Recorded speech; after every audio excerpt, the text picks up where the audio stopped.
For more video, you have to subscribe Islamic Knowledge.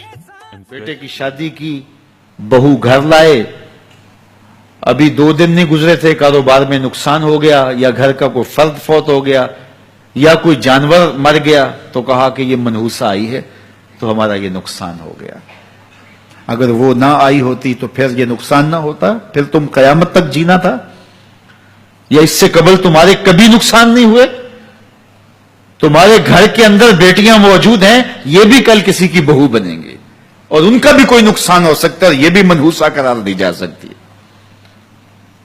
پھر تان و تشنی کے تیر جو ہے وہ اس کے اوپر لگائے جانے لگے۔ کتنی زیادتی ہے، کتنا ظلم ہے، کسی کا دل توڑنا، کسی کا دل دکھانا، کسی کو منحوس قرار دے دینا۔ از خود تمہارے پاس کیا سند ہے؟ تمہیں الہام ہوا ہے؟ کیا حجت ہے، کیا دلیل ہے تمہارے پاس کہ کسی کو تم نے منحوس قرار دے دیا؟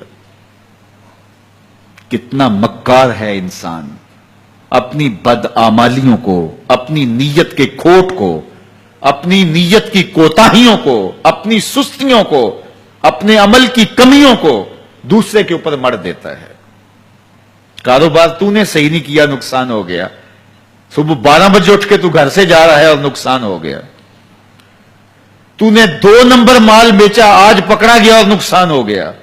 تم نے ٹیکس نہیں دیا، تم نے زکات نہیں دی، تم نے دروازے پہ کھڑے ہوئے سائل کو جھڑکا، نقصان ہو گیا۔ یہ تمہارے پاپ ہیں جو مصیبت بن کے تمہارے سامنے آتے ہیں، یہ تمہاری بے تدبیریاں ہیں، تمہاری ناحکمتیاں ہیں، یہ تمہاری بے احتیاطیاں ہیں، یہ تمہارا